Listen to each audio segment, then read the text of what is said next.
नमस्कार दोस्तों, देशमुख सर के चैनल में आपका स्वागत है। हम नवोदय सीरीज के अंतर्गत आपको लगातार वीडियो बना के आपके समक्ष रख रहे हैं। इसी वीडियो पर सबसे पहले हमने हिंदी विषय को प्राथमिकता के आधार पर उसके वीडियो आपको दिए। उसके बाद गणित विषय पे हमने आप काम किया और हम फिर आगे मानसिक योग्यता पर कार्य कर रहे हैं। मानसिक योग्यता पर हम उनके पहले चैप्टर असंगत को अलग करना, यानी इसका अर्थ ये है कि जो अपन को विकल्प दिया गया है उनमें से एक भिन्न है और 3 विकल्प एक जैसे हैं, तो हमको इस भिन्न विकल्प को ही छांटना है और उसकी जांच करना है कि वो सही रूप से वो सही है कि नहीं। तो हम इसी कड़ी को आगे बढ़ाते हुए आज फिर पुनः असंगत को अलग करने के प्रश्नों पर चर्चा करेंगे। हम देखते हैं कि हमारे पास कुछ प्रश्न है, उन सारे प्रश्नों में असंगत विकल्प कौन सा है उसको हम एक नज़र से देखेंगे और उसे हल करने की कोशिश करेंगे। सबसे पहले अपन देखते हैं कि हमारे पास एक प्रश्न है। पहला 27 नंबर का प्रश्न है, जिसमें देखते हैं पहला विकल्प है ए, दूसरा विकल्प है ई और तीसरा विकल्प है आई और चौथा विकल्प है ओ। इस प्रश्न को हम 2 विधि से अपन हल कर सकते हैं। पहला विधि अपन आपको बता रहे हैं जो सरल है। जैसे हम देखते हैं कि ए जो है 3 रेखाओं से मिलकर बनी हुई है। ई को देखते हैं, ए 4 रेखाओं से मिलकर बनी हुई है। तीसरा विकल्प को देखते हैं आई, एक रेखा से मिलकर बनी हुई है। लेकिन चौथा को हम देखते हैं, ये इसको क्या बोलेंगे, वृत्त रेखा से मिलकर बनी हुई। तो अपन गौर करते हैं कि पहली वाली जो विकल्प है वो रेखा से मिलकर बनी है, दूसरी वाली विकल्प भी रेखा से मिलकर बनी हुई है और तीसरी वाली भी विकल्प भी रेखा से मिलकर बनी हुई है। लेकिन चौथी वाली वृत्त है, इसमें किसी भी प्रकार का कोई रेखा नहीं है, तो हमारा ये विकल्प सही है। यही हमारा असंगत है, तो यही विकल्प हमारा सही है। इसको दूसरा विधि एक भी देखते हैं कि ए के बाद बी आता है, ए के बाद बी आता है, सी आता है, डी आता है, फिर उसके बाद ई आता है। तो ए के बाद 3 वर्ड्स हो गए अंग्रेजी के। फिर ई के बाद देखते हैं, ई के बाद एफ, जी, एच, फिर आई आता है। तो इसके बीच में भी 3 वर्ड्स हो गए। अब आई के बाद 3 वर्ड्स कौन कौन से होंगे? आई के बाद जे, के, एल। अगला वर्ड्स क्या आना चाहिए?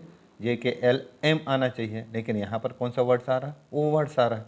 मतलब हमारा असंगत विकल्प कौन सा हो जाएगा? चौथा हो जाएगा। तो हमारा उत्तर कौन सा होगा?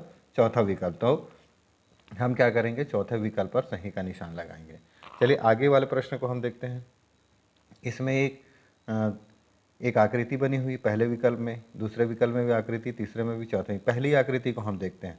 पहली आकृति में एक चतुर्भुज बना हुआ है और ये बीच से कटा हुआ है और फिर बीच से कटा हुआ।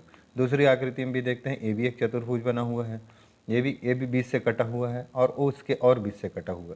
लेकिन तीसरी आकृति में चतुर्भुज बना है, ये भी बीच से कटा है, लेकिन ये पूरी की पूरी कटी हुई है। और चौथी आकृति में एक चतुर्भुज बना है, ये तिर्यक रेखा के रूप में कटा है, फिर ये बीच से कटा हुआ। तो यहाँ पर क्या हो रहा है कि पहली आकृति, दूसरी आकृति और तीसरी आकृति में जो बीच वाली रेखा है ये पूरा का पूरा नहीं काट रही, ये बीच से कट जाती, आधे तक ही काटती है। लेकिन तीसरे विकल्प में क्या हो रहा है, ये पूरे के पूरे अपने स्थान से पूरे के पूरे काट रही है। तो हमारा पहला, दूसरा और चौथा एक समान दिख रहा है, लेकिन तीसरा विकल्प अलग दिख रहा है। तो हमारा सबसे असंगत विकल्प कौन सा हो जाएगा? तीसरा विकल्प। तो हम क्या करेंगे? तीसरे विकल्प पर अपन सही का निशान लगाएंगे। इसी प्रकार हम अगले प्रश्न में देखते हैं, एक त्रिभुज बना हुआ है जिसमें बीच में उल्टा एल है। एक पंचभुज बना हुआ है, पंचभुज, उसके बीच में उल्टा बी है। एक अष्टभुज बना हुआ है, उसके बीच में उल्टा क्यू है। और एक चतुर्भुज बना हुआ है जिसके में सीधा पी है। तो पहला विकल्प, दूसरा विकल्प और तीसरा विकल्प तीनों एक ही नियम का पालन कर रहे हैं, क्योंकि इसमें उल्टा एल है, इसमें उल्टा बी है और इसमें उल्टा क्यू है। ये एक नियम का पालन कर रहे हैं। लेकिन चौथा विकल्प में क्या हो जा रहा है कि वो जो अंग्रेजी का वर्ड है वो सीधे हैं, बाकी में उल्टे हैं। तो हमारा चौथा विकल्प असंगत दिख रहा है। तो हमारा उत्तर क्या होगा? चौथा विकल्प होगा। तो हम क्या करेंगे? चौथे विकल्प पे सही का निशान लगाएंगे। इसी प्रकार अगले प्रश्न में देखते हैं, जिसे पहला विकल्प में क्या हुआ, एस बना हुआ है, लेकिन उसका दर्पण प्रतिबिंब बना हुआ है, जस्ट उल्टा बना हुआ है। तो एस का उल्टा उल्टा एस बना हुआ है। अब दूसरे विकल्प में देखते हैं, दूसरे विकल्प में क्या है, एफ बना हुआ है, वो भी जस्ट उसके बाजू में उल्टा एफ बना हुआ है। इसी प्रकार तीसरे विकल्प में देखते हैं, एक पी बना हुआ है जिसका उल्टा प्रतिबिंब बना हुआ है पी, लेकिन चौथे विकल्प में इसका डब्लू है, डब्लू जो बना हुआ है उसका उल्टा कैसा बनेगा, उसका उल्टा ऐसे बनना चाहिए, जैसा डब्लू है वैसे ही बनेगा इसका उल्टा, न कि एम बनेगा। जबकि बाकी में क्या हो रहा है, एस का उल्टा एस बन रहा है, एफ का एफ उल्टा एफ बन रहा है, पी का उल्टा पी बन रहा है, लेकिन डब्लू का क्या बन रहा है, एम बन रहा है। जबकि डब्लू का क्या बनना चाहिए, उल्टा एम बनना चाहिए। तो हमारा चौथा विकल्प ही असंगत दिख रहा है, तो हमारा चौथा विकल्प ही सही होगा। तो हम चौथे विकल्प पर सही का निशान लगाएंगे। इसी प्रकार अगले प्रश्न में देखते हैं, एक आकृति है पहला विकल्प में जो 3 रेखाओं से मिलकर बनी हुई है। अब दूसरी आकृति देखते हैं, दूसरे विकल्प में देखते हैं, दूसरे विकल्प में भी क्या होता है कि ये भी 3 रेखाओं से बनी हुई है। तीसरे विकल्प में देखते हैं, ये भी बनी हुई 3 रेखाओं से मिलकर बनी हुई, लेकिन चौथे में देखते हैं यह 4 रेखाओं से मिलकर बनी हुई। तो पहला, दूसरा, तीसरा तीनों 3 रेखाओं से मिलकर बनी है, लेकिन चौथा विकल्प क्या हो रहा है कि यह 4 रेखाओं से बनी हुई है, अर्थात हमारा चौथा विकल्प ही इन तीनों विकल्प से असंगत है। तो हमारा सही उत्तर क्या होगा, चौथा विकल्प। तो हम क्या करेंगे, चौथा विकल्प पर सही का निशान लगाएंगे। अब अगला प्रश्न में देखते हैं, ये गणित का धन है, गणित का एक चिन्ह है, धन जोड़ का चिन्ह है, और ये गणित का घटाने का चिन्ह है, ऋण। और तीसरा में देखते हैं कि ये गणित का गुणा का चिन्ह है, लेकिन इसका चौथा विकल्प में क्या है, एक है, एक संख्या दे दिया गया है। तो सीधा सीधा ये होता है कि ये तीनों, पहला, दूसरा, तीसरा विकल्प गणित की संक्रियाओं को दर्शा रहा है, लेकिन चौथा विकल्प क्या हो रहा है, गणित की संख्या को दर्शा रहा है। तो हमारा सीधा सीधा ये बनता है कि हमारा असंगत कौन सा हो सकता है, चौथा विकल्प। हम क्या करेंगे, चौथे विकल्प पर सही का निशान लगाएंगे। इस प्रकार हम आगे बढ़ते हैं। ये इस प्रश्न में देखते हैं, इसमें क्या हुआ है कि एक आकृति बनी हुई जो 3 रेखाओं से मिलकर बनी हुई और त्रिभुज जैसे दिख रही है, पहला विकल्प। दूसरा में हम देखते हैं कि ये भी त्रिभुज बना हुआ है और वो भी 3 रेखाओं से मिलकर बनी हुई है। तीसरा विकल्प में देखते हैं कि 3 लाइन बस बनी हुई है, इसमें किसी भी प्रकार की आकृति नहीं है। और चौथे विकल्प में देखते हैं ये भी त्रिभुज बना हुआ है और वो भी 3 रेखाओं से मिलकर बनी हुई। तो पहला, दूसरा और चौथा, ये इसमें एक समानता दिख रहा है, लेकिन तीसरा जो विकल्प है इसमें किसी भी प्रकार से समानता नहीं जो इन तीनों के साथ मैच करा है। तो हमारा असंगत विकल्प कौन सा हो जा रहा है, तीसरा हो जा रहा है। तो हम क्या करेंगे, तीसरे विकल्प पर सही का निशान लगाएंगे। अब अगले प्रश्न में हम देखते हैं, एक पहला विकल्प में क्या हुआ है कि एक बीच से क्रॉस लाइन है, फिर इधर से डॉटेड क्रॉस लाइन है, तो और इसमें एक और लाइन है और इधर बाजू में डॉटेड लाइन है, और यहाँ पर एक तीर का निशान है और एक उल्टा जिसमें गोला बना हुआ निशान है। हम पहला जो विकल्प है उसी के जैसे देखते हैं कि क्या दूसरा विकल्प भी वैसी है, तो दूसरा विकल्प भी उसी प्रकार से बना हुआ है जैसा पहला विकल्प बना हुआ। अब उसके बाद तीसरा विकल्प में देखते हैं, तीसरा विकल्प भी उसी प्रकार से बना हुआ, लेकिन यहाँ पर जो निशान है एक खाली वाला गोला है, क्योंकि यहाँ पर तीसरे विकल्प में भरा हुआ गोला है। चलो अब आगे चौथे नंबर के विकल्प में देखते हैं, तो चौथे नंबर का विकल्प भी पहले दूसरे के विकल्प के जैसा समान दिख रहा है। तो पहला विकल्प, दूसरा विकल्प और चौथा विकल्प एक समान है, लेकिन तीसरा विकल्प में ये जो निशान जो दिख रहा है जिसका जो खाली वाला नहीं है, पूरा भरा हुआ है, तो यही एक अपना को तीसरा विकल्प अपन को असंगत दिखाई देता है। तो अर्थात इसका क्या होगा कि सही उत्तर तीसरा ही होगा, क्योंकि यह तीनों से, तीसरा विकल्प तीनों पहले, दूसरे और चौथे विकल्पों से अलग दिख रहा है। तो हमारा उत्तर क्या होगा, तीसरा विकल्प होगा। अब हम आगे बढ़ते हैं। हाँ, हम अगले प्रश्न में देखते हैं। अगला प्रश्न का पहला विकल्प में क्या हुआ है कि एक चतुर्भुज बना हुआ है, उसके बीच में 2 रेखाएं हैं। फिर दूसरा विकल्प देखते हैं जिसमें 1 2 3 4 5 पंचभुज वाली आकृति बनी है, उसके बीच में त्रिभुज बना हुआ, 3 भुजा की आकृति बनी है। तीसरे में हम देखते हैं कि 1 2 3 4 5 6 भुजा की बड़ी बाहर में आकृति है और अंदर में 1 2 3 4 5 भुजा की आकृति है। तो ये 5 भुजा की आकृति है, 6 भुजा और साथ है 5 भुजा। और यहाँ पर हम देखते हैं कि 5 भुजा और 3 भुजा, यहाँ पर देखते हैं कि 4 भुजा और 2 भुजा। अब अंतिम वाला आकृति देखते हैं, 1 2 3 4 5 6 7, 7 भुजा बाहर की हो गई और अंदर का कितना हो गया, 1 2 3 4 5। अपन को इस प्रश्न में ध्यान देना है। पहला आकृति में क्या है, 4 भुजा से बाहर की आकृति है और अंदर की आकृति कितनी है, 2 भुजा है, अंदर में 2 है। तो अब 4 में 2 मतलब 2 कम करके अंदर की आकृति में 2 रेखा खींची गई है। उसी प्रकार दूसरे में देखते हैं कि बाहर में कितना है 5 और अंदर में कितना है 3, मतलब इसमें भी कितना का अंतर है, 2 का अंतर है। जैसा पहले में हमने देखा कि इसमें भी 2 का अंतर है, तो और दूसरी आकृति में भी देखा कि इसमें भी 2 का अंतर है। लेकिन तीसरी आकृति में क्या हो रहा है कि बाहर में छः रेखा से मिलकर आकृति बनी हुई है और अंदर में कितनी रेखा से बनी हुई है, 5 रेखा से। तो यहाँ पर अंतर कितना का दिखा रहा है, 1 का अंतर। पहले विकल्प में 2 का अंतर, दूसरे विकल्प में 2 का अंतर। अब अंतिम विकल्प को देखते हैं, चौथे नंबर के विकल्प में। चौथे नंबर के विकल्प में क्या है, बाहर की आकृति 7 रेखाओं से मिलकर बनी है और अंदर की आकृति 5 रेखाओं से। तो इसके बीच में भी अंतर कितना है, 2 रेखाओं का अंतर है। अब फिर पुनः प्रश्न में चलते हैं, पहले में 2 का अंतर, दूसरे में 2 का अंतर और चौथे में 2 का अंतर, लेकिन तीसरे विकल्प में 1 का अंतर। तो पहला विकल्प, दूसरा विकल्प और चौथा विकल्प में समानता दिख रहा है, लेकिन तीसरे विकल्प में समानता नहीं दिख रहा। क्यों नहीं दिख रहा, ये हमने अभी बताया कि इसमें 2 का अंतर है, इसमें 2 का अंतर है और इसमें 2 का अंतर है, लेकिन इसमें 1 का अंतर है। तो हमारा असंगत कौन सा हो गया, तीसरा विकल्प। तो हम क्या करेंगे, तीसरे विकल्प पे सही का निशान लगाएंगे। इसी प्रकार अगले प्रश्न में हम देखते हैं, एक रेखा ऊपर की ओर जा रही है, एक रेखा नीचे की ओर जा रही है। फिर दूसरे विकल्प में देखते हैं, एक रेखा ऊपर की ओर जा रही है, एक रेखा नीचे की ओर जा रही है। तीसरे विकल्प में हम देखते हैं कि दोनों रेखा नीचे की ओर जा रही है। चौथे विकल्प में देखते हैं कि एक रेखा ऊपर जा रही है, एक रेखा नीचे जा रही है। तो इसमें ये स्पष्ट हो रहा है कि पहला जो आकृति और दूसरा आकृति और चौथा आकृति, ये तीनों आकृति में एक समानता है। लेकिन तीसरी आकृति में क्या हो जा रहा है कि दोनों रेखाएं नीचे की ओर जा रही। तो तीसरा आकृति ही हमारा असंगत आकृति दिख रहा है। तो हम क्या करेंगे, तीसरा आकृति पे सही का निशान लगाएंगे। इसी प्रकार अगले प्रश्न में देखते हैं कि इसमें पहला विकल्प में क्या हो जा रहा है, दोनों आकृति ऊपर की ओर जा रही। इसे पहला आकृति की में जो रेखा है, इसको हम एक्चुअल में रेस बोलते हैं। तो रेस ऊपर की ओर जा रही है। अब दूसरे आकृति में देखते हैं कि दोनों रेस नीचे की ओर जा रही है। तीसरी आकृति में देखते हैं कि दोनों रेस एक किनारे की तरफ जा रही है। लेकिन चौथी आकृति में क्या हो रहा है कि एक रेस नीचे की ओर जा रही है और एक रेस ऊपर की ओर जा रही है। देखिए, इसमें पहला आकृति, दूसरा आकृति और तीसरा आकृति में एक समानता है। इसमें तीनों में क्या हो रहा है, रेस दोनों रेखाओं के रेस एक ही तरफ जा रहे हैं।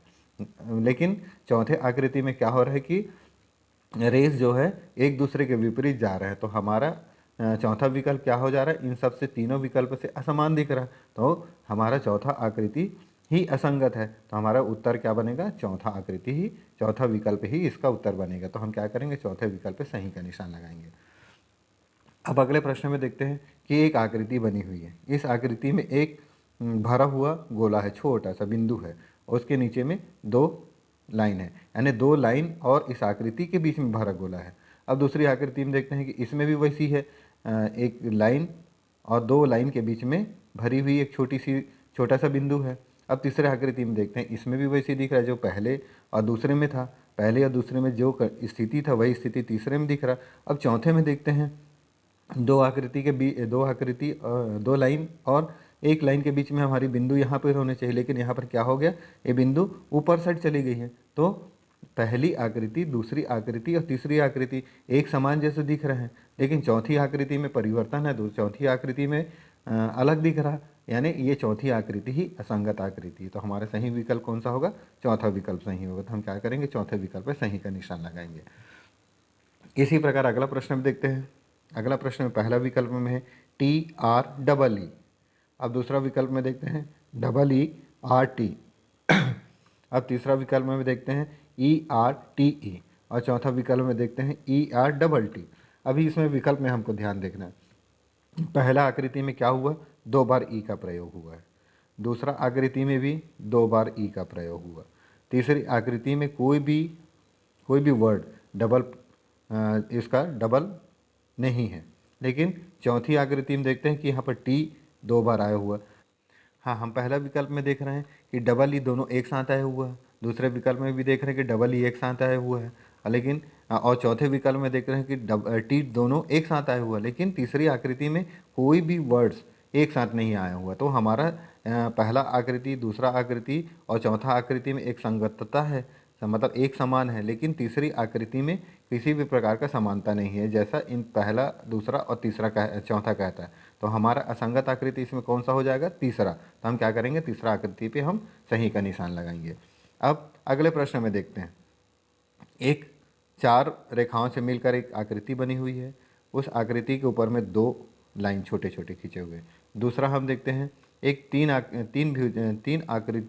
3 रेखाओं से मिलकर एक आकृति बनी हुई है, इसमें 3 लाइन खींचे हुए हैं। अब इसके बाद अगले में देखते हैं कि फिर 4 रेखाओं से एक आकृति बनी हुई है, इसके ऊपर में 1 2 3 4 बने हुए, 4 छोटी छोटी रेखाएं हैं। अपन देखते हैं पहले में दो रेखा है, दूसरे में 3 रेखा है, और तीसरे में दूसरे में 3 रेखा है, और तीसरे में ऊपर में 4 रेखा है। अब इसे में देखते हैं 1 2 3 4 5 रेखाओं से मिलकर एक आकृति बनी हुई है, और उसके ऊपर में कितना है? 1 2 3 4 5। हाँ, अब इसमें हम ध्यान देते हैं कि चौथे विकल्प में 5 रेखाओं से मिलकर एक आकृति बनी हुई है, जिसके ऊपर में 5 छोटी छोटी रेखाएं हैं। ठीक है। अब तीसरे विकल्प में देखते हैं। तीसरे विकल्प में क्या हुआ कि 4 रेखाओं से मिलकर एक आकृति बनी हुई है, उसके ऊपर में कितनी रेखाएं खींची हुई? 4 रेखाएं खींची हुई। इसी प्रकार दूसरे नंबर के विकल्प में देखते हैं, इसमें 3 रेखाओं से मिलकर एक आकृति बनी हुई है, और इसके ऊपर में 3 रेखाएं खींची हुई, मतलब जितनी रेखाओं से आकृति बनी है उतनी ही रेखाएं ऊपर में खींची हुई। लेकिन पहले में देखते हैं कि इसमें 4 रेखाओं से मिलकर एक आकृति बनी हुई, लेकिन दो ही रेखा खींची हुई। अब अपन फिर से इसको मनन करते हैं। दूसरे में 3 रेखाओं से मिलकर आकृति बनी, और उसके 3 ऊपर में छोटी छोटी रेखाएं, मतलब जितनी रेखाओं से आकृति बनी उसके बराबर ही छोटी लाइनें हैं। और तीसरे नंबर के विकल्प में देखते हैं कि 4 रेखाओं से मिलकर आकृति बनी तो 4 लाइन खींचा हुआ। चौथे विकल्प में देखते हैं 5 रेखाओं से मिलकर आकृति बनी है तो 5 छोटी लाइन है। लेकिन पहले विकल्प में हम देखते हैं कि इसमें 4 रेखाओं से मिलकर आकृति बनी हुई, लेकिन सिर्फ 2 लाइन है। मतलब इस दूसरा, तीसरा, चौथा एक नियम का पालन कर रहा है, लेकिन पहला विकल्प उस नियम का पालन नहीं कर रहा। तो यही हमारा ये असंगत विकल्प हो जाएगा। तो हमारा असंगत विकल्प में हम पहले नंबर पर निशान लगाएंगे, और हमारा असंगत विकल्प यही होगा। इसी प्रकार अगले प्रश्न में देखते हैं कि एक त्रिभुज बना हुआ है, उसके दोनों तरफ एक बिंदु, भरी हुई बिंदु है। और दूसरा विकल्प देखते हैं, एक त्रिभुज बना हुआ जिसमें एक अंदर में एक भरी हुई बिंदु है और एक बाहर में भरी हुई बिंदु है। तीसरा विकल्प में देखते हैं, इसमें भी क्या हुआ है? एक त्रिभुज बना हुआ जिसमें अंदर में एक भरी हुई बिंदु है और बाहर में एक भरा हुआ बिंदु है।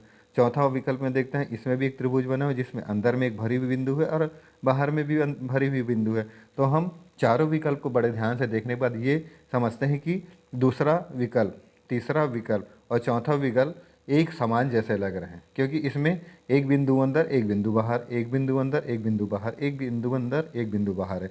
लेकिन पहले विकल्प में क्या हो जा रहा है कि दोनों बिंदु बाहर की ओर है। तो हमारा पहला वाले विकल्प 2 और 3 और 4 के विकल्प के समान नहीं है, मतलब यही हमारा ये असंगत विकल्प है। तो हमारा उत्तर क्या होगा? पहला विकल्प। हम क्या करेंगे? पहले विकल्प पे सही का निशान लगाएंगे। अब अगला प्रश्न को देखते हैं। एक वर्ग बना हुआ है, वो 20 से कटा हुआ है, जिसमें एक भाग को लाइन से भर दिया गया है। और दूसरा विकल्प में देखते हैं, दूसरा विकल्प में भी एक चतुर्भुज बना हुआ जिसे 4 भागों में बांटा गया, जिसका एक भाग को को ग्राफ कर दिया गया है। इसी प्रकार तीसरा विकल्प में देखते हैं कि एक चतुर्भुज बना है, उसे भी 4 भागों में काटा गया, लेकिन उसके एक भाग को ग्राफ किया, लेकिन उस ग्राफ को फिर से एक बार काट दिया गया। अब चौथे विकल्प में देखते हैं कि इसमें भी एक वर्ग है जिसको 4 भागों में बांटा गया है, लेकिन और उसके एक भाग को ग्राफ किया गया है। अब इसमें हम चारों विकल्पों में देखते हैं कि पहला में जो चित्र बना हुआ सेम उसी प्रकार का चित्र दूसरे विकल्प में बना हुआ, और उसी प्रकार का चित्र चौथे विकल्प में बना गया। मतलब पहला विकल्प, दूसरा विकल्प और चौथा विकल्प एक जैसा है, लेकिन तीसरा विकल्प में समानता है, असमानता है। तो तीसरा विकल्प हमारा असंगत विकल्प कहलाएगा। इसलिए हम तीसरे विकल्प पर सही का निशान लगाएंगे, और ये हमारा इसका उत्तर सही उत्तर कौन सा होगा? तीसरा विकल्प होगा। इसी प्रकार हम असंगत के और भी आपको वीडियो बना के लगातार देते रहेंगे, जिससे आप बड़े ध्यान से देखते रहेंगे। आप हमारे वीडियो को लगातार बिना स्किप करके देखेंगे, तभी आप उन सारे प्रश्नों को समझ पाएंगे। हम आज का वीडियो यहीं पर समाप्त करते हैं। आज इसके लिए आप सभी को धन्यवाद।